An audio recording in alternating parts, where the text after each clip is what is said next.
So we're here at Atlantic, and this is a Detroit diesel place, and they're telling us that when you have coolant leak into your engine, that at a minimum you have to replace the head, the gasket, the rods, and the main bearing material because coolant eats it. And so we're looking at a minimum of $30,000, but probably upwards of 50.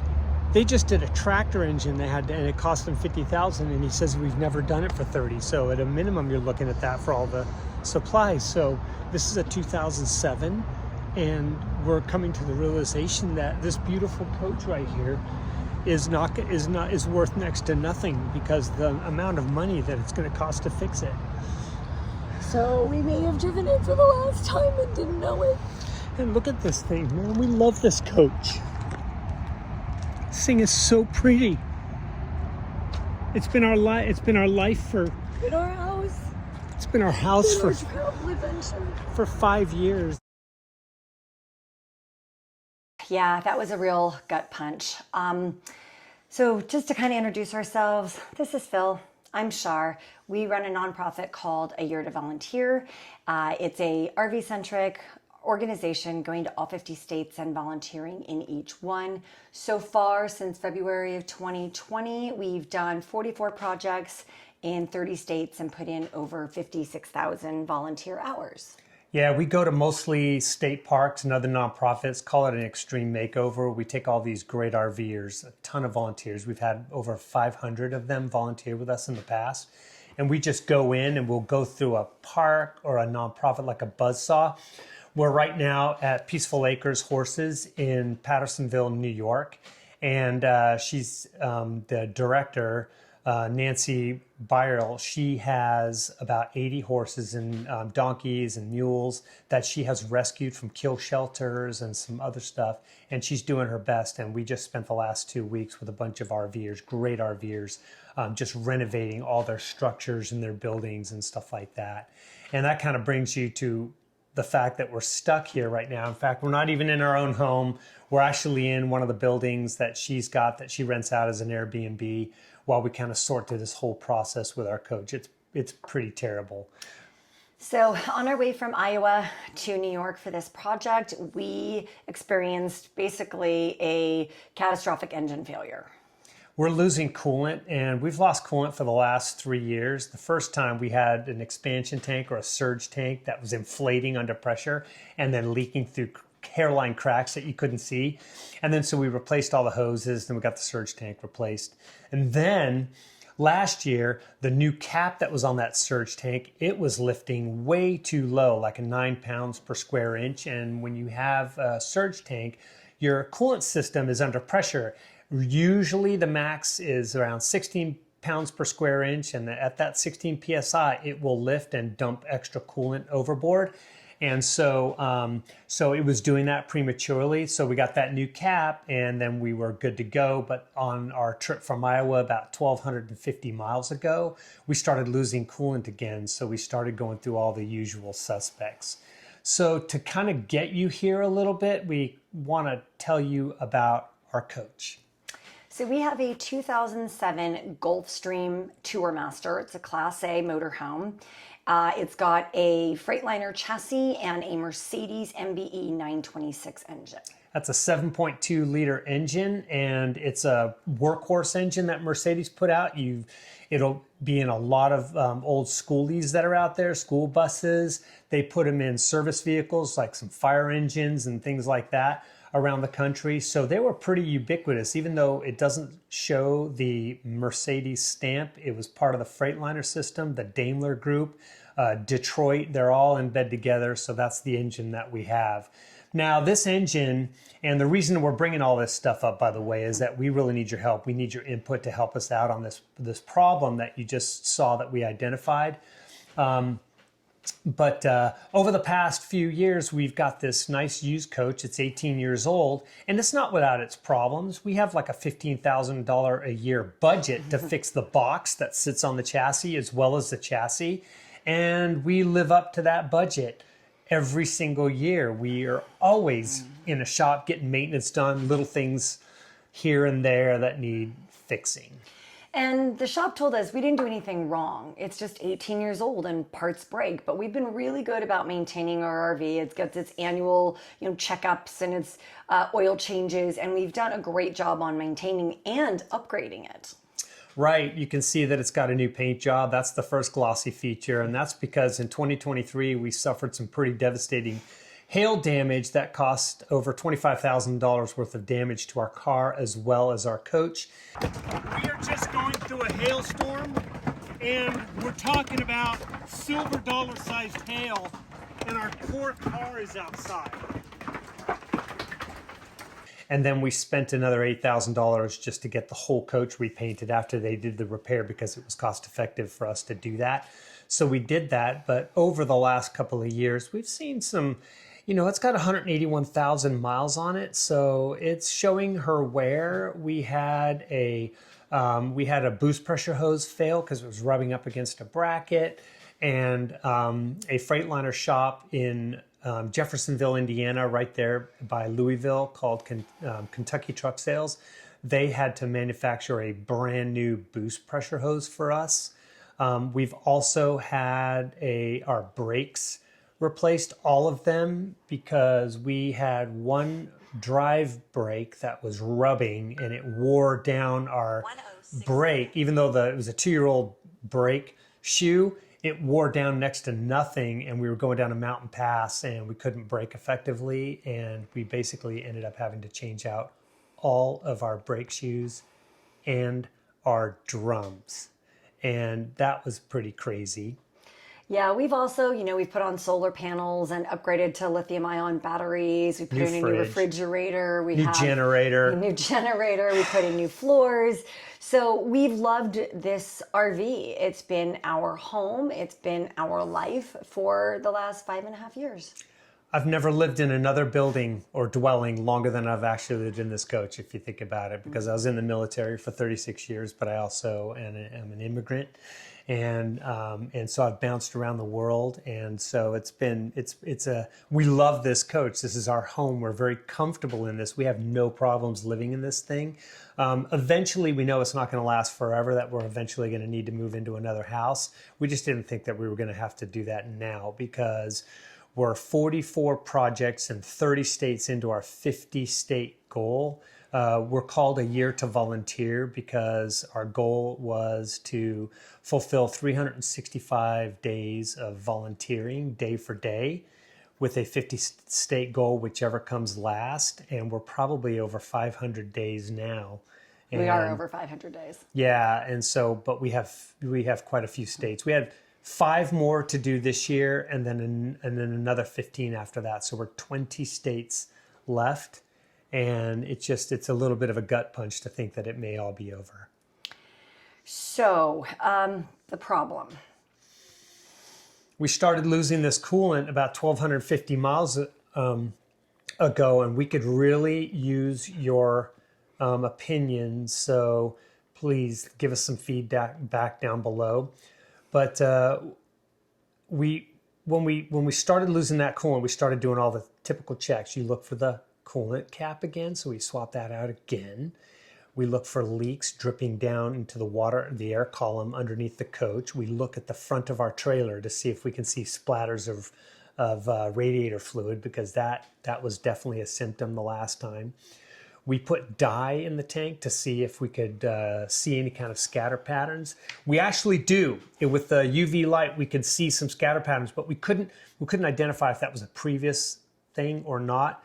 But when we took it to a shop here in New York, they put the whole system under pressure, and it passed the pressure test, which means it showed no leaks.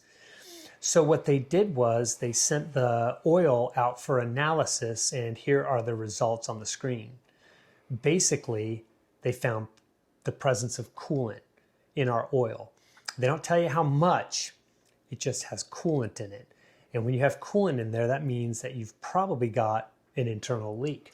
So ultimately, they think that, big picture, they think we probably have a cracked head gasket, a cracked block or potentially maybe just some cracked cylinder liners, right? Yeah, the liners will perforate if there's some pitting going on in there. So those are the four big problems, but there's one solution for all of that. Tear down the entire engine, and for this particular shop, they say it can't be an in-frame rebuild. You have to pull the entire engine out of the chassis and rebuild it right there, and to the tune of about 50 to 90 hours and $30 to $50,000 just for coolant in the oil. And where we are right now is that we're not ready to call it just yet. The shop is, and they're a pretty reputable shop. They're part of the Atlantic Detroit Diesel Consortium here on the East Coast. And their parent company is down in Texas, but they do a lot of Detroit diesels. So they're basically a factory authorized service center for these engines. They're pretty confident we're looking at an engine rebuild, that this is a catastrophic failure. But we've got some questions because we don't have foaming oil. We don't have oil mixing in our coolant in our surge tank. We don't have milky oil. We don't have bubbling going on. You would think that in that oil analysis, because the pre-diluted coolant is 50-50, that we would see a lot more water in our oil than in the sample that was taken, because they're showing less than 0.05 parts per million, or less than 1% of that oil sample was water. And I don't think, if we've put in 2/3 to 3/4 of a gallon of coolant in our engine in the last 1,250 miles, I think you would have a lot more water in your oil. We would see that milky, foamy oil. We would see a lot more evidence that we have something serious going on in our engine. The shop tells us that you are at the very doorstep of this catastrophic failure. So that's why we think that you're not seeing some of those other symptoms, because we deal in gallons and gallons and gallons of oil, about 8.5 or so. And so 3/4, 2/3, 3/4 of a gallon of coolant may not be foamy or milky. I don't know. I don't think that's, so we're not ready to call it yet. We got some more testing to do, like what's going to happen tomorrow. So we want your thoughts and opinions on what would you do if we were us. Now, or if you were us. Up to this point, we've come up with 4 possible solutions so far. Right. Our coach, I think, even though we've done all these upgrades, it's an 18-year-old coach. It's Gulfstream. Gulfstream doesn't make it anymore. The box is showing its age, although we love this coach. We call it our crusty crumpet on the inside. It's in great shape. There's a lot of stuff going on with it, but it's got some maintenance issues. The roof is not as, strong and stiff as it once was. We have had occasional water leaks up there, but it's all sealed. It's all waterproof. It's just showing its age, right? So we're assessing that the value of, we bought the coach for $75,000 6 years ago.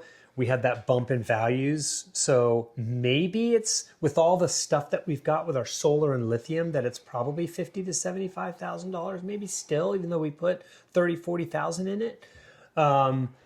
So with a $30,000 to $50,000 bill to redo the engine, is it worth it? Do we just stop? That's option 1. And by the way, we are aware that we need a second opinion. This is not that we're not taking this one shop's total thoughts on it. We're going to take it in for a second opinion as soon as we evaluate a few more places to take it to. Yeah, we've been talking to Bay Diesel. We're going to try to talk to them after the holiday, because the key folks that we need to speak to at Bay Diesel down in Red Bay, Alabama, even though we're not a Tiffin, they work on all coaches, and some Tiffins have these Mercedes engines in them. So we're going to talk to the owner to see what he suggests based on the information that we know. So we are going to get a second opinion. That was a totally good point. So really, this first option is to stop, salvage out the coach, take it to one of those salvage yards, possibly Vizone RV. There's their Arizona RV Salvage in Arizona. There's Copaw. There's some places to go that will buy a coach and either pick and choose whether to fix the engine or just part the whole thing out, and then we just walk away with whatever the salvage value is of what we've got in it. So option 1, stop, had a good run, time to move on to the next chapter in our lives. We were presented with 3 additional options because some of our volunteers have graciously started a GoFundMe to see if they can raise the capital to help us fix this coach or do something different with the coach and give us more options. And we're going to go through those 3. So the next one is fix the existing engine, which is, as Phil already mentioned, 30 to 50 hours. No, I'm sorry, 50 to 90 hours, $30 to $50,000. So if we spend the 50 and the RV is only worth 50, we're only going to get, we're going to end up with 0. So. But it will get us back on the road again. And if that happens because of GoFundMe, then we'll proceed and we'll wrap up our 50 state goal. That should take us another couple of years after this year because we've got 5 more projects scheduled this year. So that's option number 2 is to fix and go. Option number 3. Option 3 is to replace the engine, which we've gotten a lot of suggestions on that. However, a new engine, first off, Mercedes does not make this engine anymore. So we're going to have to get a used or rebuilt engine, which has its own issues because the shop that will install this new engine can't warranty it because it's not their engine. Yep. And you're talking about, so I did some research and I found that Vizone RV down in London, Kentucky, they actually have an engine. It's the exact same engine that goes into our coach. It's sitting on a pallet right now. And that engine only has 5,945 miles on it. So that is a 20-year motor, which makes sense, right? A lot of RVers, they don't drive it as much as they should, or someone buys that RV, then they pass away. We were actually in Arizona, and we had an RV 2 spots over from us that was sitting on flats, and it was a 2007 Holiday Rambler, beautiful coach with all the bells and whistles that looked brand new, and it was sitting on flats. Why? Because the owner had passed away in 2009 and hadn't driven it very much, and it just sat there for the rest of its eternity. So you put that motor in our coach, there's risk, right? Because that engine's been sitting there. How well has that thing been bore scoped? Has it been tested? Is that thing going to outlast anything? What do we need to do to make sure that it's a solid running engine? Because replacing an engine will cost us less for the manpower and everything else than doing the complete breakdown and rebuild. It will definitely cost us less, but at what cost? And there's other things that could still go wrong. The transmission could go out because that's not the engine. So there's other factors that even though we would do this, it's still an 18-year-old coach, and fixing or repairing or replacing still adds additional possible things that could happen in the future. Yeah, because the light goes out on the dash that we're not losing coolant anymore, but there's plenty of other lights and circumstances that could happen. So replacing the engine, we can even try to replace it with a different motor, but then there's that's probably extra cost because you have to adapt and design and maybe change the engine mounts and maybe even some accessories to be compatible with that other engine. The last option for us, we think, is to just go ahead and scrap the coach and do exactly what we said in number 1. But now that we've got a GoFundMe that is active raising money, and we'll put that link below if you hear our story and you would like to contribute. But that would be to go ahead and salvage out our RV, probably trade in our car, which is a Subaru Outback that we tow around on a flatbed trailer, and just buy a truck and then a bumper pole. We'd buy a truck, and then through the GoFundMe either buy a bumper pole or maybe even a truck camper or something like that, so that we can continue our journey but with an entirely different rig. Right. So on that option, we would combine all of our options. So sell the car, sell the rig, and get in and take GoFundMe funds, put all those together, and go buy a truck something and something else. else. So with that, that's our Dilemma. thoughts. And as we know right now, there is no way that we could ever fix this on our own. And we just want to know what your thoughts are. What do you guys think? Should we just go ahead and dump and run?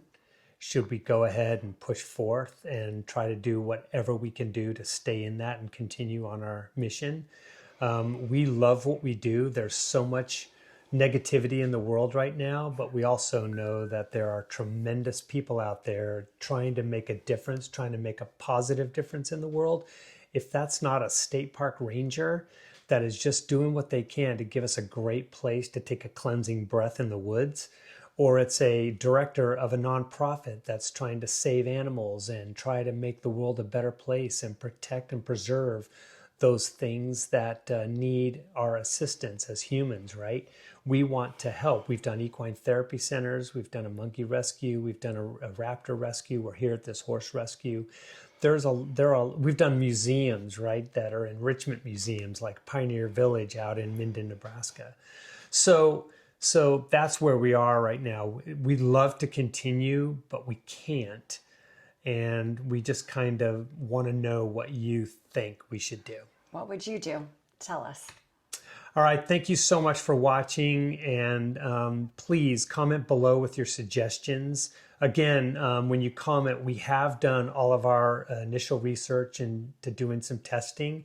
We have some extra steps to go with the engine. For example, what other ancillary pieces of gear on that motor could cause coolant and oil to mix? An air compressor, an oil cooler. We're kind of going through all those steps right now, and we're kind of forcing the hand of the shop to do some testing for us at our own expense before they just tell us to give up, because they don't want us to waste money where they think they know the problem is. And we're also working on that second opinion. But please comment below with any suggestions that you might have. Let us know. If you would like to donate to us, that'd be wonderful. We thank our volunteers so much for donating and trying to keep us going, especially to the organizers of this GoFundMe campaign. Mm-hmm. It's really, really amazing. It gives us more options. So thanks a lot, everybody, and let us know what you think. Thanks for watching. Bye. Bye.